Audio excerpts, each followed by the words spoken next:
Dios les bendiga, hermanos. Estamos aquí una semana más, ¿verdad? Un nuevo domingo, día 9 de agosto, en el cual vamos a dar seguimiento a la clase de la semana pasada, ya que estamos cubriendo a Cristo en el Apocalipsis, unidad 4, y estamos en la lección 24, ¿verdad? Donde nos va a hablar acerca de los mensajes de Cristo a las iglesias. Ahora, esta es la segunda parte. La semana pasada cubrimos la primera parte. Esta es la segunda parte. Entonces, aquí vamos a cubrir acerca de las tres últimas iglesias a las que manda mensaje.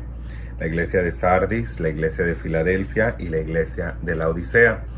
La semana pasada explicamos acerca de cómo estas iglesias también pueden ser un mensaje simbólico a través de los tiempos y de los 7 periodos que ha de vivir la iglesia, sabiendo que si la interpretación correcta nos favorece en cuanto a la interpretación que se le ha dado de una forma moderna, ¿verdad? A estos mensajes a las iglesias de Asia, entonces podríamos concluir que nos encontramos en el periodo de la iglesia de Filadelfia, y estamos en un proceso de entrar a la iglesia de la Odisea. Entonces recordemos que siempre ambas iglesias o ambos periodos se van a encontrar, ¿verdad? Así como se encontró el antes y después de Cristo, como María, José y Jesucristo estaban haciendo historia, ¿verdad? Así como se encontró el antes de Abraham y después de que Abraham fuera llamado por Dios, ¿verdad? A dejar a su tierra y su parentela, el antes y después de Noé. Así estamos nosotros ahorita en un cambio dispensacional en el cual, si las profecías apuntan de una manera correcta, estamos por entrar a un cambio dispensacional.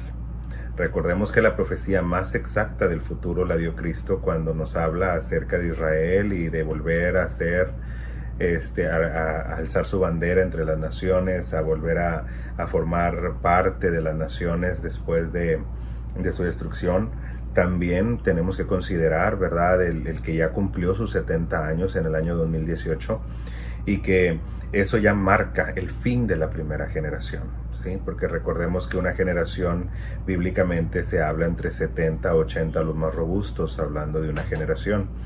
Entonces, tal vez nosotros estemos en estos últimos años después del 2018 esperando cualquier cosa, ¿verdad? No sabemos exactamente, porque esas son parte de las profecías que Dios ha puesto en su sola potestad y que a nosotros no nos conviene saber las sazones de los tiempos, ¿verdad? No se nos da a conocer. Lo único que sabemos, como Jesucristo dijo a sus apóstoles, es ir y predicar el evangelio, ¿sí? Hay que vivir como si Cristo viviera todos los días, pero no significa que nos tenemos que estar fiando de cualquier persona que venga y de una profecía. Yo creo que la profecía más exacta nos la ha dado la Biblia, ¿verdad? Nos la sigue dando la palabra de Dios. Yo creo que Dios sabía que el hombre iba a estar muy interesado en las cosas futurísticas. Entonces nos dejó un legado, nos dejó una Biblia, ¿verdad? Nos dejó una lista de profetas en el Antiguo Testamento, nos dejó profetas en el Nuevo Testamento, donde pudieron profetizar y ver con claridad lo que está y lo que fue, lo que es y lo que ha de ser, como se le dijo, ¿verdad? Que como Jesucristo se lo dijo a Juan: escribe las cosas que son, las que fueron y las que han de ser. Entonces nosotros no podemos añadir ni restar a lo que ya está. De hecho, el libro de Apocalipsis tiene un fuerte sello. Dice que el que añada o quite a esta profecía, también su nombre será quitado del libro de la vida. Entonces tenemos que tener mucho cuidado cuando nosotros vamos a profetizar algo. Uno de nuestros compañeros, hermanos en la fe, que ha estado escribiendo en los videos que hemos estado publicando a través de YouTube, me hace una pregunta y me dice: ¿usted qué piensa de este tiempo en el que durante la Segunda Guerra Mundial muchos profetas se levantaron anunciando que sería el fin del mundo? Durante la Primera Guerra Mundial pasó igual. Durante cada que hay guerras o cada que hay un momento difícil, ¿verdad? se mencionó que podían ser los tiempos finales. Bueno, para nosotros poder anunciar un tiempo final o profetizar, debemos de entender dos conceptos. El primero, la profecía nunca es de interpretación personal. En otras palabras, yo no te puedo dar una profecía y pretender entenderla y profetizarla y decirte lo que yo creo que va a pasar. Eso es completamente erróneo. Cuando una persona recibe una profecía o una revelación de parte de Dios, lo primero que hace es ir y comunicarla a su líder espiritual, su pastor. Él junto con otras personas, ¿verdad? Líderes de su iglesia o tal vez algunos otros compañeros ministros de otras iglesias deben de interpretar eso, ¿sí? Y el Espíritu Santo va a traer la interpretación, porque eso también es otra cosa. De nada nos sirve tener una profecía si no hay una interpretación. Y Dios no solamente no nomás está listado en 1 Corintios el don de profecía, también está el don de la interpretación. Quiere decir que no puede existir uno sin el otro. Es por eso que yo no entiendo cómo hay personas que profetizan y profetizan y profetizan puras tonterías. Porque la profecía, sabemos, según nos dice también la carta a los Corintios, es solamente para consolar, para exhortar y para edificar. No es para nada más. Si la profecía no me va a edificar, no me va a exhortar, ¿sí? Y no me va a consolar, no es profecía. Por eso es que tenemos que seguir el patrón bíblico. En el patrón bíblico, si usted ve, esas tres formas estaban plasmadas en todos los profetas. El profeta primero te decía, tú pecaste, la nación pecó, hizo esto, hizo lo otro. Nos está haciendo ver el pecado. Número 2, ¿verdad? Dice, y este es el juicio. Ahí viene la exhortación. Arrepiéntete del pecado porque viene el juicio, ¿sí? Posteriormente viene la consolación, ¿verdad? La cual nos dice, la consolación nos dice, como en los libros de los profetas, nos dice, pero el Señor, si nosotros nos convertimos, si nos volvemos de todo nuestro corazón, ciertamente el Señor nos perdonará. Entonces ahí vemos nosotros esa consolación. Y por último, una vez que hayamos entendido el pecado, hayamos sido redarguidos del pecado por la profecía, hayamos entendido lo que viene, si nosotros no cambiamos nuestro parecer y somos exhortados, somos consolados, ahora ya fuimos edificados porque ahora ya crecimos en nuestra fe y no vamos a volver a pasar por lo mismo. Entonces, ese es el único fin de la profecía, porque de lo contrario, entonces no hay profecía y no existe. A Dios no le interesa decirte si tú vas a tener novio o novia, o si vas a tener un carro del año, o si vas a tener dinero. Todo eso lo hacen los profetas charlatanes porque quieren mantenerte entretenido para que tú les sigas dando dinero a ellos, ¿sí? La profecía siempre va a tener el fin de comunicar los planes de Dios, ¿sí? Y usted puede decir, bueno, porque mucho tiempo hubo silencio y no hubo profecía, porque a Dios no le interesaba comunicarnos nada. Sí, porque todavía había profecías que no se habían cumplido. Todavía las hay. Hay profecías de Isaías que aún no se cumplen. Hay profecías de Jeremías que aún no se cumplen. ¿Sí? Hay profecías de Zacarías que aún no se cumplen. Daniel. Hay profecías Apocalipsis. ¿Sí? Hay profecías incluso que hizo Pablo, que apenas las estamos viendo cumplidas, que no sucedieron en su tiempo y apenas las estamos viendo.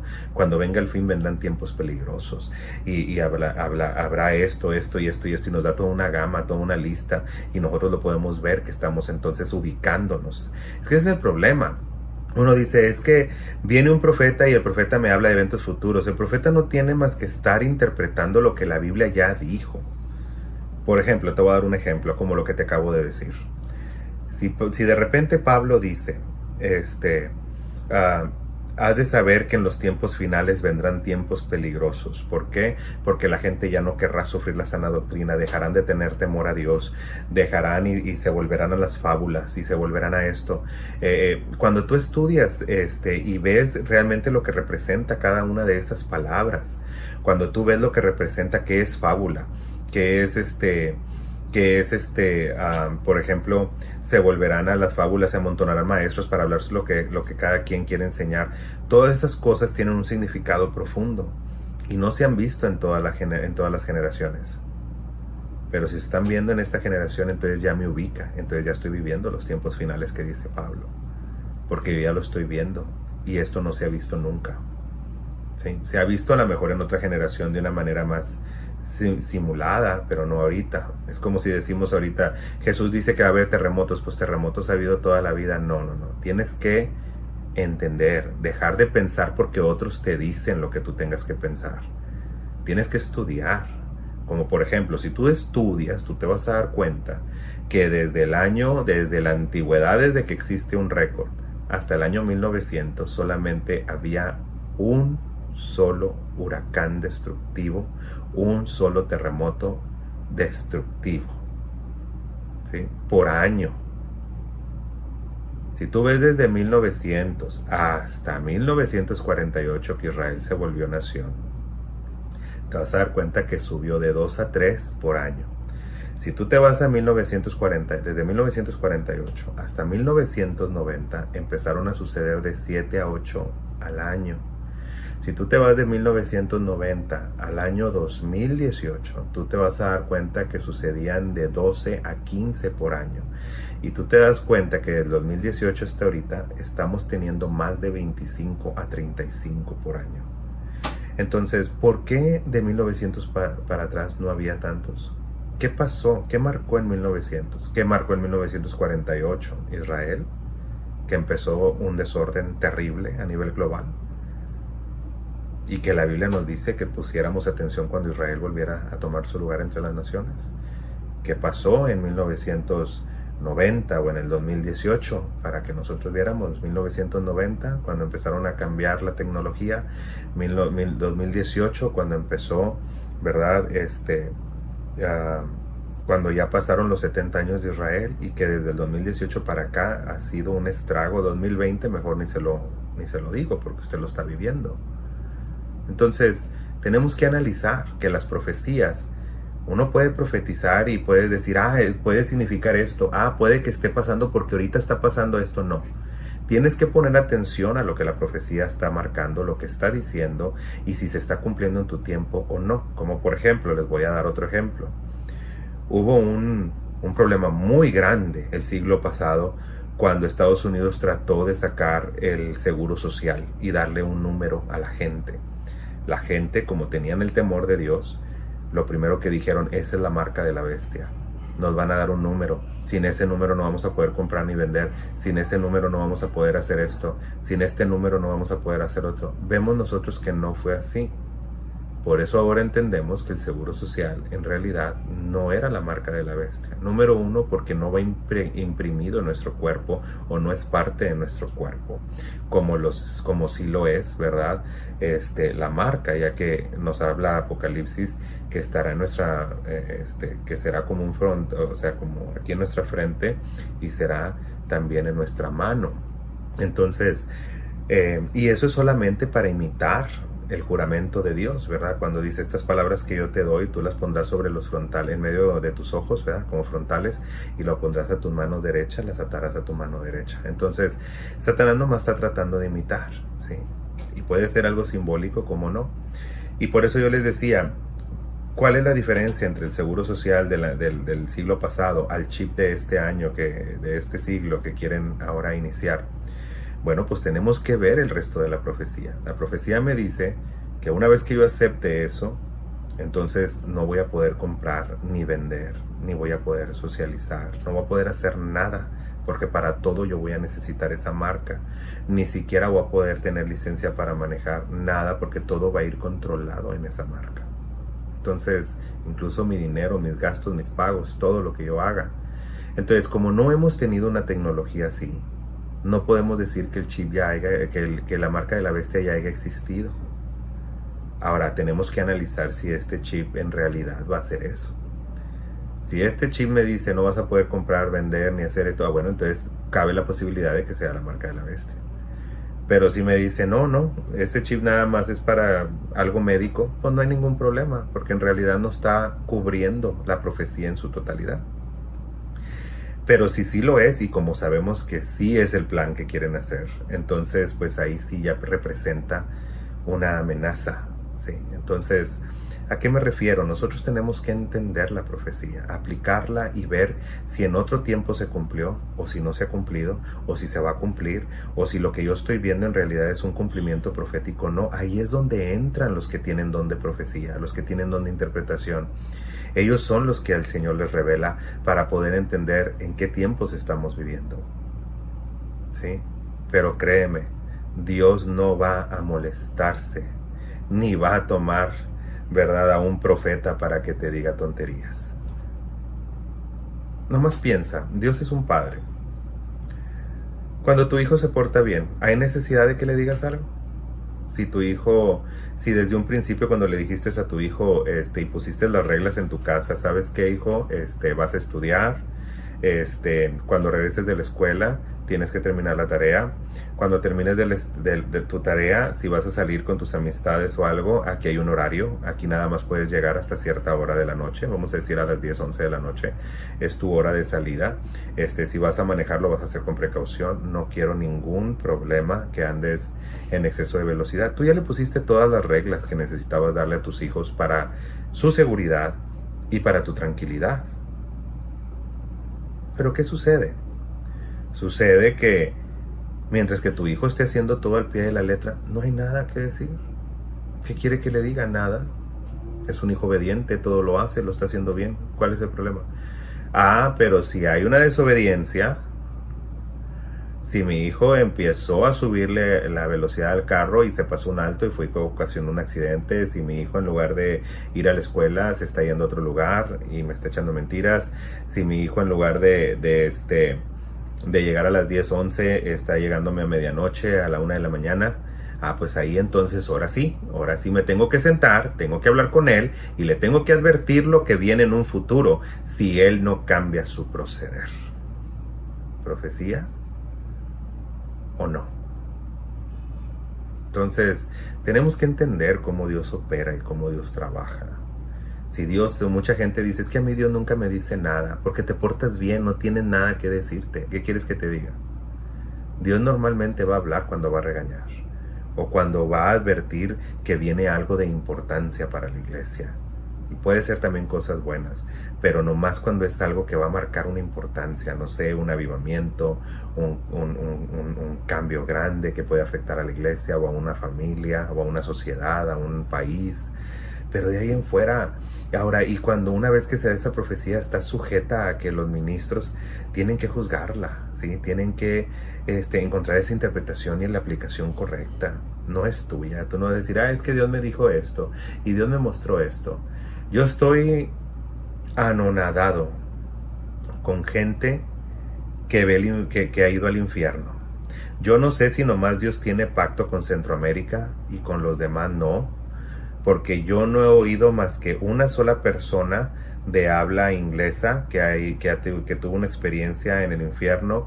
He oído 0 europeas, 0 de gente en Asia, 1 en el norte de África. Pero usted pregúnteme de Centroamérica y yo le voy a decir que no hay suficientes videos en el YouTube para poder decir que la gente de Centroamérica toda ha ido al cielo y al infierno como 1,000,000 de veces. Entonces aquí nomás hay 2 cosas.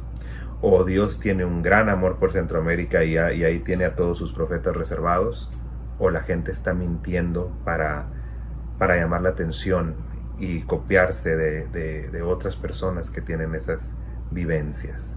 Si es así y tú me estás oyendo, no te ofendas, al contrario, arrepiéntete, porque Dios no tiene por inocente al que toma su nombre en vano, seas cristiano o no.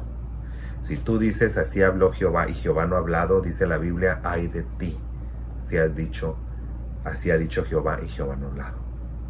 Luego te digo, cuidado, el profeta va a dar cuentas por cada palabra que salió de su boca.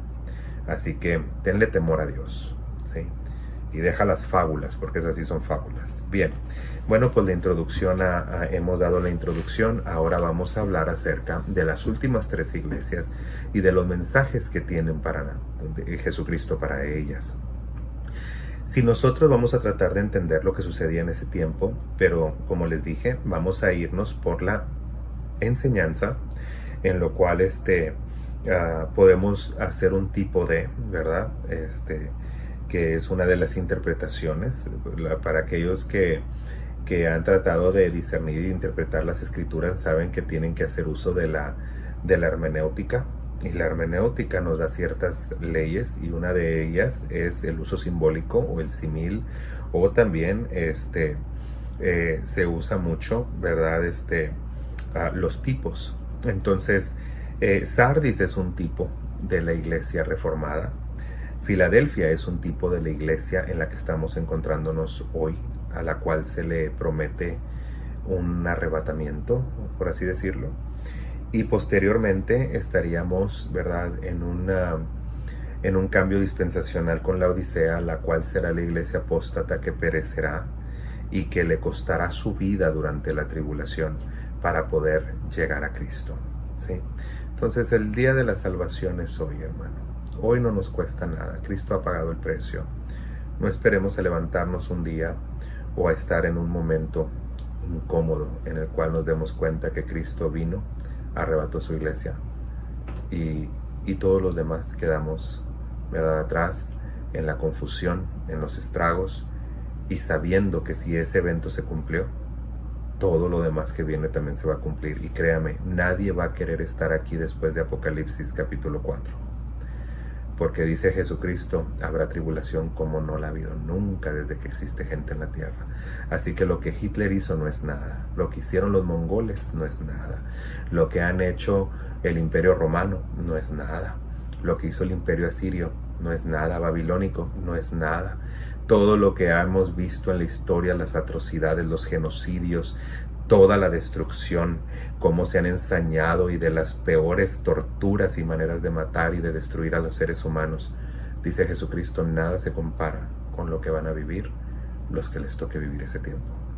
Así que el día de salvación es hoy. Fíjense lo que dice aquí. Vamos a leer la Biblia, por favor. Esta segunda clase se titula, ¿verdad?, los mensajes de Cristo a las iglesias, parte 2, en lo cual Jesucristo exhorta y alienta a las iglesias. Y dice así Apocalipsis 3:1, escribe al ángel de la iglesia en Sardis, el que tiene los 7 espíritus de Dios y las 7 estrellas, dice esto: yo conozco tus obras, que tienen nombre de que vives y estás muerto.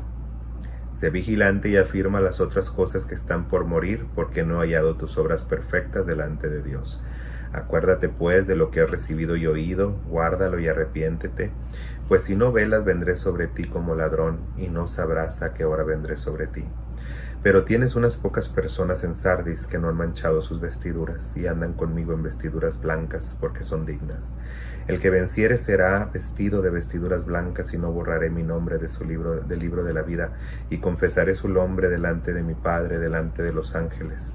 El que tiene oído, oiga lo que el Espíritu dice a la iglesia. Si nosotros vamos a ver esto y lo vamos a comparar con la iglesia en el tiempo de la Reforma, nos tenemos que dar cuenta que en ese tiempo, ¿verdad?, se levantaron grandes hombres. La Reforma no fue solamente con Martín Lutero. Han de saber ustedes que no solamente, ¿verdad?, se hizo por medio de un solo personaje. Esto de la Reforma ya venía sucediendo desde mucho tiempo atrás, ¿verdad? Casi como unos 200 años antes de que Lutero tuviera éxito, ¿verdad? Empezaron maestros a levantarse. Siempre los hubo a través de la historia, gente que no estuvo de acuerdo. Recordemos, como les he dicho, hay que darle honra a quien honra merece, y tengo que reconocer que la Iglesia Católica, Apostólica y Romana hizo un gran trabajo al inicio, ¿verdad? Tal vez los primeros 100 años, erradicó muchas cosas, pero el problema con la iglesia es el poder. Nosotros lo vemos ahorita. Usted dele a un pastor solo todo el poder, que no tenga ancianos, que no tenga la iglesia ujieres, que no tenga consejeros, que la iglesia no tenga voto y que el pastor haga y deshaga como quiera, y usted se va a dar cuenta que usted tiene un monstruo. no tiene un pastor.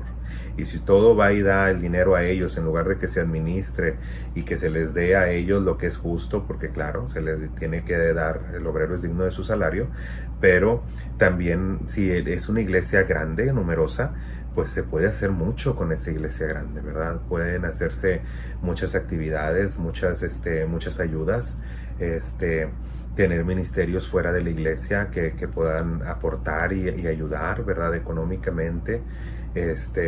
Entonces, hay muchas cosas que se pueden hacer, pero cuando nosotros concentramos todo en una sola persona, creamos un monstruo, ¿sí? Nunca se le debe dar todo el poder a una persona. De hecho, hay un dicho que dice, ¿quieres conocer a alguien? Dale poder, dale dinero y lo vas a conocer.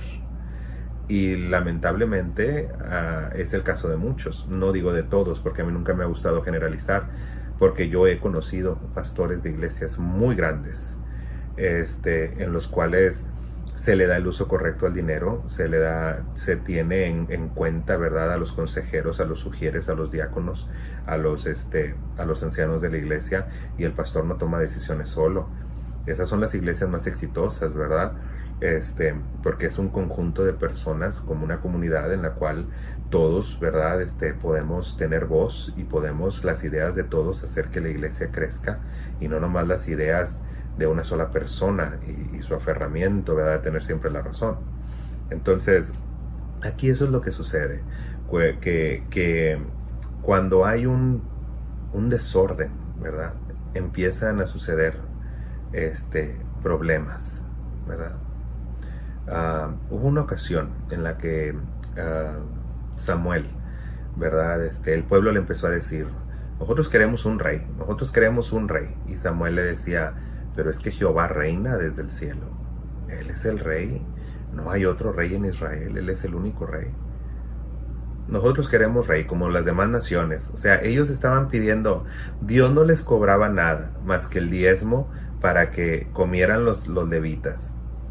Pero estos no, estos aparte de pagar el diezmo, estaban diciendo, queremos pagar impuestos, queremos tener un rey, mantenerlo, tenerlo ahí, que se lleve nuestras hijas, nuestras mujeres, porque es lo que los reyes hicieron. Sí, yo le puedo dar una lista grandísima donde los reyes escogían la mujer que querían, y si la mujer estaba comprometida, mandaban matar a los maridos, si eran hijas, se las llevaban, ni siquiera se casaban con ellas, las tenían nomás de concubinas.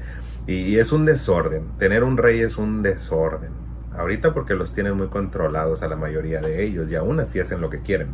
Pero en aquel tiempo, cuando era una monarquía absoluta, era un desorden y muchos problemas para la nación. Porque todo lo que pasaba en la nación lo decidía una sola persona, en lugar de un parlamento, en lugar de de tener, ¿verdad?, congreso, de tener senado. Todo lo hacía una sola persona. Entonces era una catástrofe. Si así con el Senado y teniendo miles de personas allá adentro tomando decisiones, hacen malas decisiones. Imagínese una sola persona. Entonces, ¿qué sucedía aquí? Aquí lo que sucedía fue que fue a llorar Samuel delante de la presencia de Dios y le dijo, y ya los oíste, dijo, pero ¿para qué lloras, Samuel? Dios le decía, ¿para qué lloras? No te están desechando a ti, me están echando a mí para afuera. Y es lo que sucedió aquí. La iglesia fue tan fiel y tan buena para propagarse, y esa fidelidad siguió. Adoptaron bien el edicto de tolerancia de Constantino y empezaron a cambiar las cosas para bien. Pero a la iglesia la corrompió el poder. Se le dio el poder a un solo papa, a un solo líder, ¿sí? Y que aunque tiene consejeros y todo, en él recae la última decisión. Y en el tiempo que yo le estoy hablando, en los tiempos de la Edad Media, ellos eran monarcas, eran como si fueran Dios en la tierra. Déjeme decirle qué títulos ostentaban y que todavía ostentan. Para empezar, la palabra vicarius, ¿sí?, que significa, era una palabra que usaba mucho el César. El César a veces salía a las guerras o a visitar a sus generales, ¿verdad?, que estaban al frente de la guerra, para animarlos, ¿verdad?, de que su rey estaba con ellos. Y ellos dejaban a un representante para que hablara delante del Senado por él. Y a ese se le decía vicarius. Y la palabra representaba que él, en ausencia del César, era el rey. ¿Estamos entendiendo? El nombre Vicarius que usa o ostenta el Papa nos está diciendo a todos: Jesucristo está delante del Padre. Yo estoy aquí como su representante, entonces yo merezco toda la pleitesía, el honor, el respeto y la honra. ¿Sí? En otras palabras, si nos vamos al significado verdadero, yo invito a toda la gente para que lo lea, porque yo no voy a hablar algo que no sea estudiado y bien documentado, ¿verdad? Porque yo no me voy a poner en un lugar a que me llamen para decirme mentiroso. Pero la palabra vicario realmente lo que estaba dando a entender es: yo soy Dios en la tierra en lugar de Cristo. Eso es lo que estaba dando a entender. Si Jesucristo es Dios, porque el otro era nomás rey, pero si Jesucristo es Dios y está delante del Padre allá, entonces yo aquí en la tierra, yo soy Dios por Él. Y yo merezco que hagan lo mismo conmigo que harían con Él. Entonces por eso es que yo les digo que hay unos títulos muy ostentosos y muy escandalosos. El otro, ¿sí? El Santo Padre. En realidad no podemos llamar a Padre a nadie, dice la Escritura. Jesucristo dijo: no llames Padre a nadie porque solamente hay un Padre y es nuestro Padre Celestial. Él ya estaba profetizando lo que iban a hacer los católicos. También dice: no llames maestro a nadie porque solamente hay un maestro y es tu Mesías. Él estaba profetizando que los asiáticos tendrían líderes a los que llamarían maestros iluminados, ¿sí? Y por último también, ¿verdad? Dice que a nadie llamemos Cristo, o que a nadie llamemos porque nomás hay uno y es Él. Entonces también está hablando de que vendrían Cristos a través de la historia que engañarían a mucha gente. Entonces tenemos que tener ese cuidado y entender lo que se nos está diciendo, para que no haya una confusión. Entonces nosotros vemos todas estas cosas que han pasado a través de la historia de la iglesia, y en ese tiempo había mucho problema. Europa estaba casi en quiebra, ¿verdad? Había habido muchos problemas, especialmente en el ámbito de la salud, y había muchos problemas económicos, y la iglesia seguía explotando a la gente, como lo hacen hoy en día también las evangélicas, ¿verdad? Entonces explotaban a la gente, vendían indulgencias, hacían creer a la gente que sus padres estaban, o sus antepasados, o sus seres amados que habían muerto, estaban en un tipo de purgatorio donde se les tenía que hacer buenas obras para que ellos pudieran pasar a la siguiente vida, o sea, al cielo, llegar al cielo. Y muchas veces se creía que si el Papa, ¿verdad?, firmaba una bula o perdonaba los pecados de los almas que estaban en el purgatorio, entonces ellas podían salir libres. Y jugaban con la fe de la gente, así como ahora juegan también las iglesias, ¿verdad?, protestantes con la fe de la gente, haciéndoles creer que existen aceites que curan y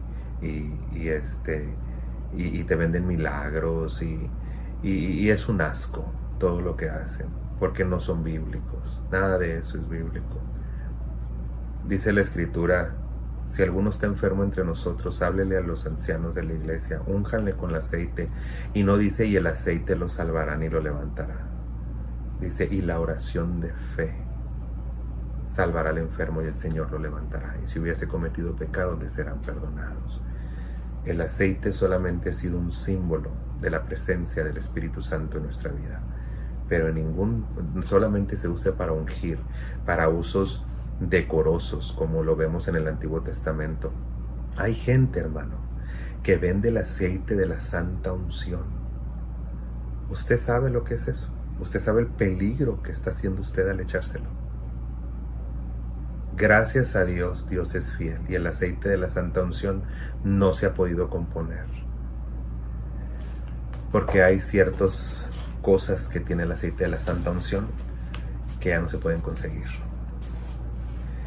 que quedaron en el pasado, que apenas ahora Israel está dando noticia de que hay algunas cosas que ya empiezan a surgir sobre su tierra, y que ya se están preparando para un nuevo templo, porque hay cosas que ya empezaron a regresar, cosas que solamente la naturaleza nos puede dar, o Dios mismo a través de la naturaleza. Entonces, Yo le invito a que lea Deuteronomio, aquellos que han comprado aceite de la Santa Unción, y se den cuenta para qué es. Porque en la Biblia que yo tengo, dice que solamente es para ungir los instrumentos dentro de la iglesia y todo lo que vaya a estar dentro de la iglesia, o en este caso del templo, y solamente al anciano mayor, en otras palabras, solamente al ángel que está sobre la iglesia, en otras palabras, al pastor, y a sus levitas, en otras palabras, a los que van a fungir como ministros dentro de la iglesia, son a los que se les podía poner ese aceite. Dice, no compondrás otro semejante a él. No lo pondrás sobre nadie que no sea ministro, o sea, nadie que no esté en el templo. Porque si tú lo haces, dice la Escritura, tendrás que echar fuera a esa persona y será cortada de entre su pueblo. Tú no puedes hacer eso. No lo puedes estar echando a cualquier persona. Estos son para usos exclusivos del templo y ahora el aceite de oliva para la iglesia. Y tiene el mismo funcionamiento, no hay otro.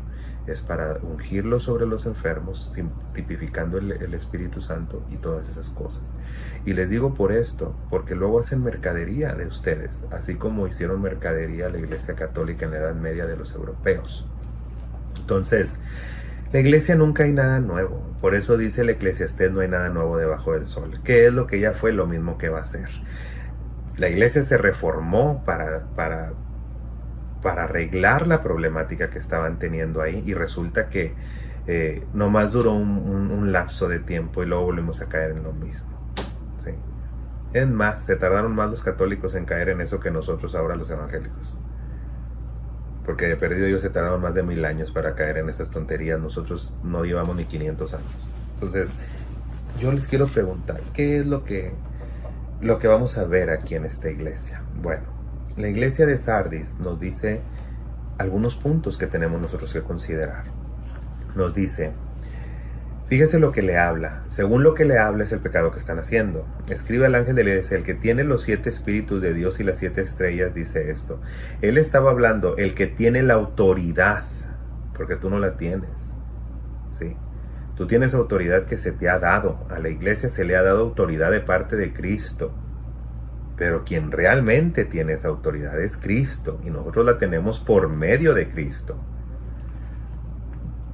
Yo conozco tus obras y que tienen nombre de que vives, pero estás muerta. Ahí está la iglesia católica, la única, porque no había otra en ese tiempo. La iglesia de Dios, columna y baluarte de la verdad, los representantes de Cristo en la tierra. Pues qué vergüenza, porque eran todo eso y representaban tanto y tanta santidad, y era una porquería lo que estaban viviendo dentro de sus puertas. Y no es de sorprenderse, porque todos lo han hecho. Yo no estoy atacando a una iglesia en particular. Yo les puedo hablar del templo en el tiempo de Ezequiel, cuando Dios le dice, quiebra y tumba todas esas paredes, y mira lo que hacen esos mentirosos allá adentro, esos falsos. Y dice que cuando vio que adoraban a Tamuz, a cuadrúpedos, a animales, dentro del templo de Dios. Así que si usted piensa que esto es nuevo, o que la iglesia católica lo inventó, está cometiendo un error. Este problema ya lo hacían desde antaño, desde el tiempo de Moisés, cuando recién se estableció un tabernáculo, porque entraron, ¿verdad?, los sacerdotes y ofrecieron fuego extraño y Dios los mató. Más adelante, en el tiempo que les estoy diciendo, también el templo hacían cosas aberrantes y Dios los mató.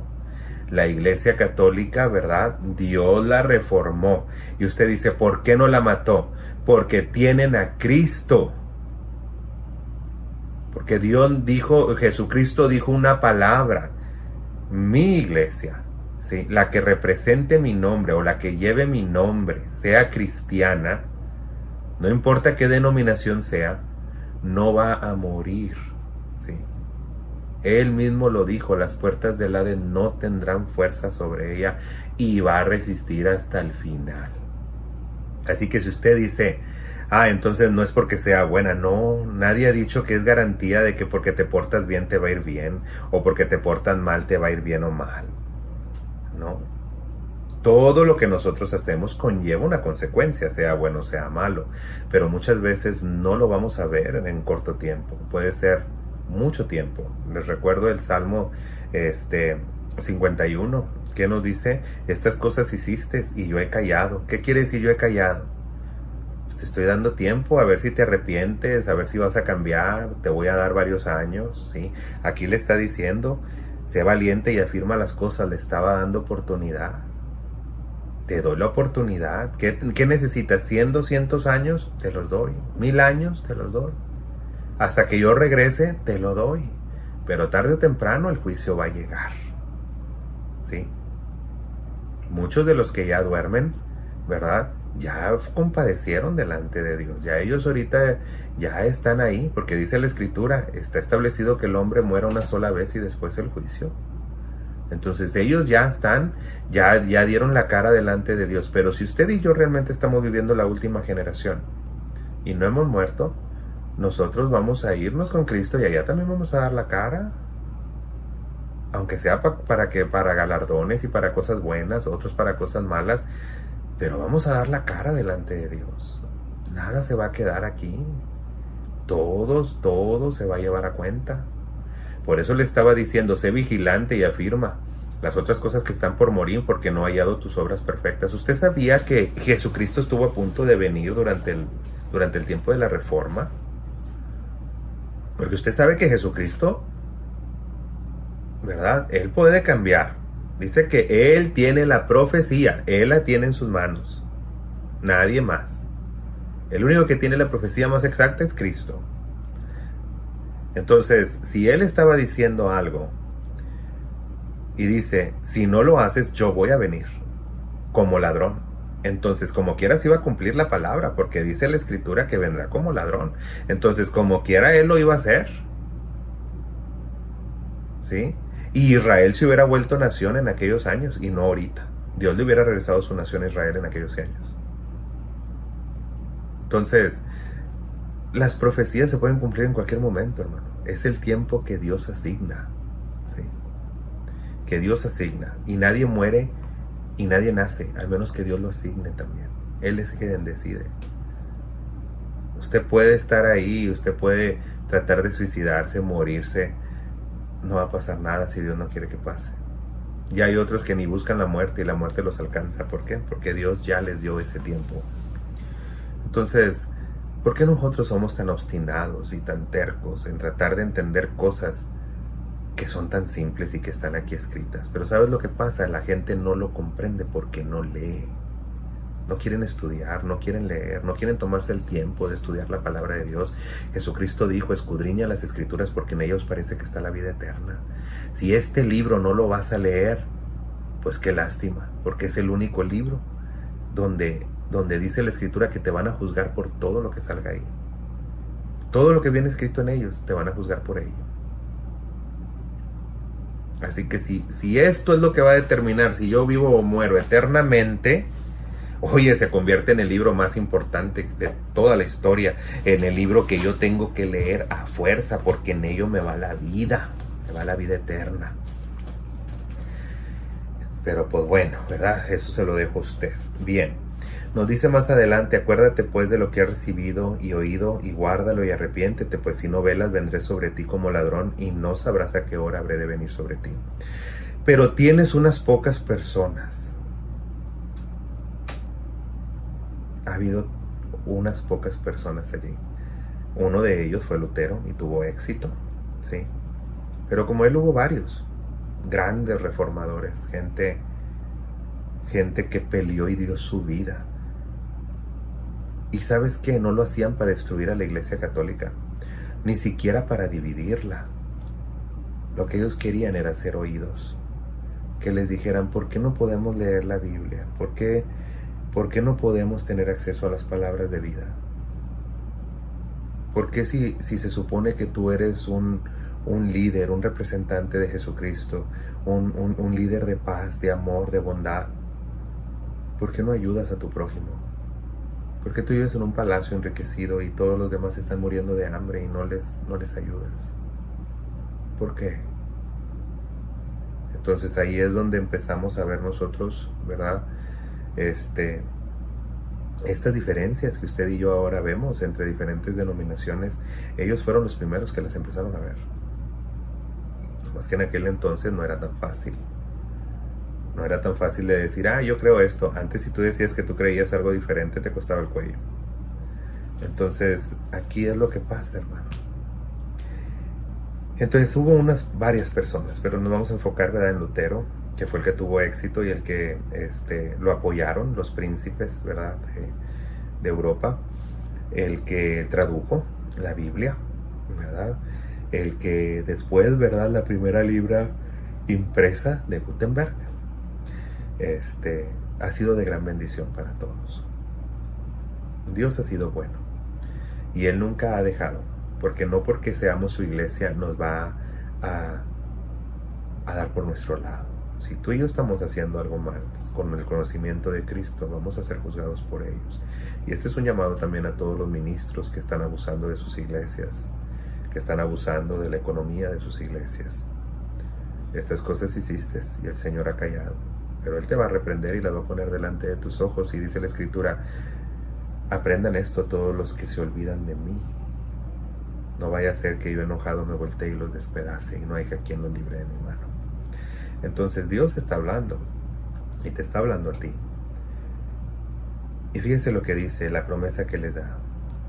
El que venciere será vestido de vestiduras blancas, porque ya las vestiduras estaban manchadas. Tú puedes estar en una iglesia y las vestiduras están manchadas. Busca las vestiduras blancas, porque tus vestiduras blancas no dependen ni de tu pastor, ni de tu iglesia, ni de tu denominación, ni de tu religión.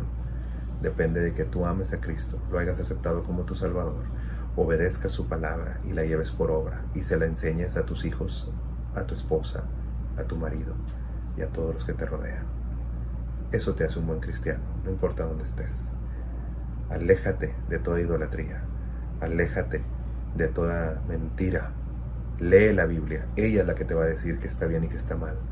No la gente, no lo que piense uno, porque si nos vamos a lo que piense, pues entonces por eso está lleno de denominaciones.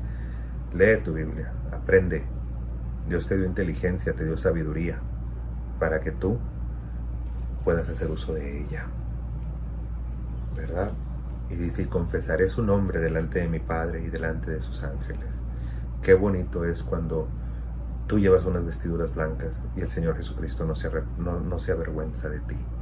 Y de decirle al Padre, Él es un verdadero creyente. Él es una persona que realmente supo aprovechar mi sacrificio. Amén. Bien, entonces vamos ahora a la iglesia de Filadelfia. Escribe el ángel de la iglesia en Filadelfia. Esto dice el santo y el verdadero, el que tiene la llave de David, el que abre y ninguno cierra, cierra y ninguno abre. Ahí ya está hablando de abrir puertas, ¿verdad? Está hablando de abrir una puerta. Está hablando de salida, ¿sí?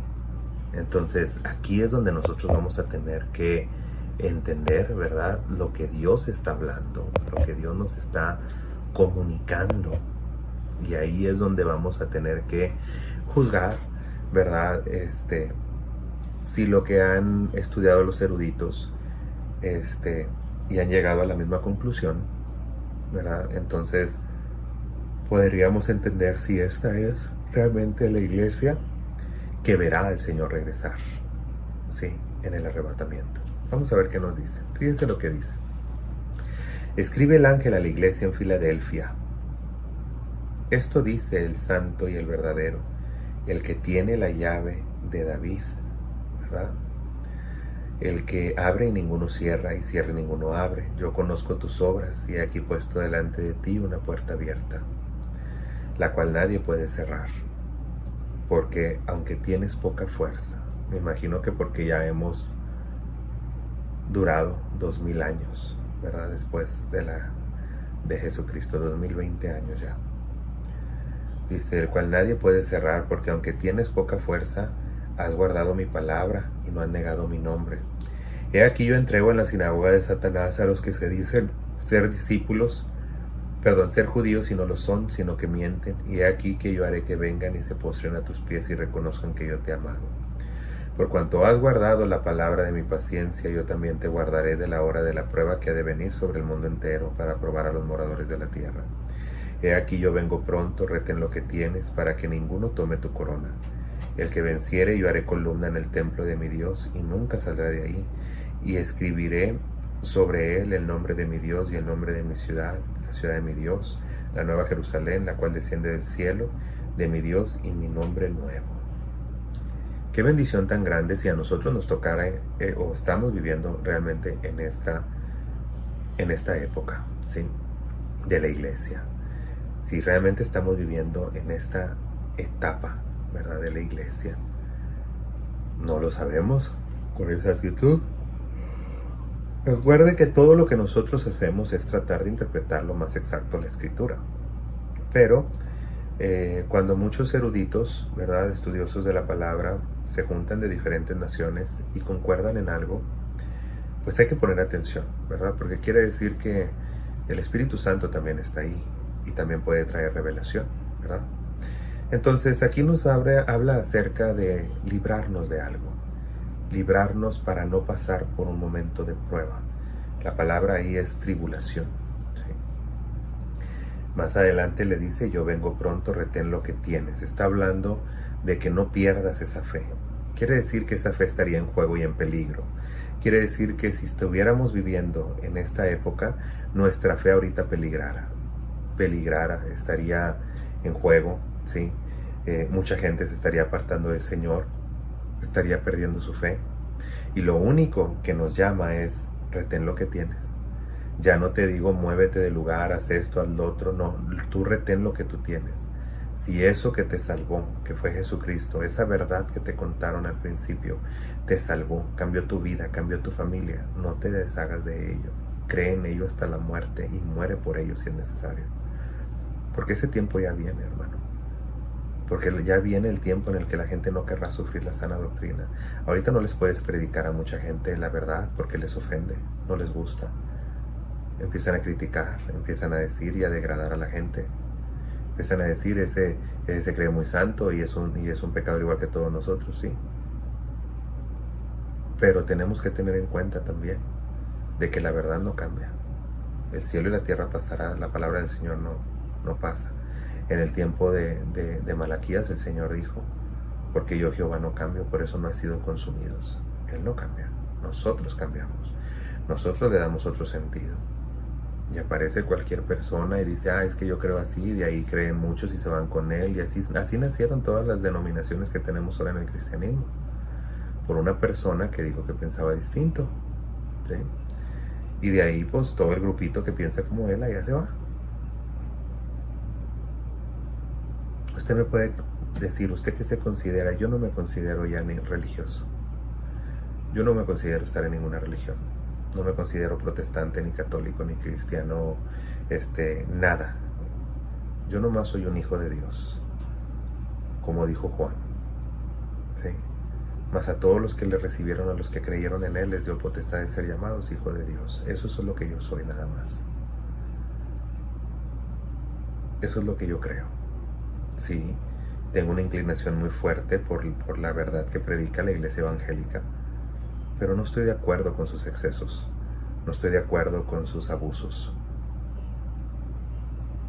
Pero eso es algo que no me toca a mí juzgar, Dios lo juzgará. Y yo no quisiera estar en los zapatos de nadie, que en Dios vaya a juzgar por eso. Y por último vamos a irnos a la iglesia de la Odisea. Y aquí tal parece que nosotros estamos en un intermedio entre esta iglesia de Filadelfia y la Odisea. Escribe al ángel de la iglesia en la Odisea, he aquí el amén, el testigo fiel y verdadero. Jesucristo está diciendo, yo soy el que no cambia, el amén, el testigo fiel, el que siempre mantiene su palabra, el verdadero, en otras palabras, el que no engaña, el principio de toda la creación, en otras palabras, el original. Dice esto, yo conozco tus obras, que ni eres frío ni caliente, ojalá fueres frío y caliente, o caliente, pero por cuanto eres tibio y no frío ni caliente, te vomitaré de mi boca. y eso ya lo estamos viendo. Hay mucha gente que ni se dice no ser cristiana, pero tampoco quiere ser cristiano. Quieren estar en el mundo, pero también quieren estar con Cristo. Hazte un favor, o quédate en el mundo o quédate con Cristo. Pero deja esa payasada ya, porque eso nomás te estás engañando tú mismo. Ni engañas a nadie porque la gente te está criticando, porque se dan cuenta de tu manera de vivir. No estás engañando, sí, ni a la sociedad, ni estás engañando a la iglesia. Nomás te estás engañando tú solo. Tú eres el único que crees a tu mentira. Porque Dios ciertamente no. A Él no lo podemos engañar. Y aquí dice, no seas caliente y no seas frío. O eres uno o eres el otro. O eres cristiano o no lo eres.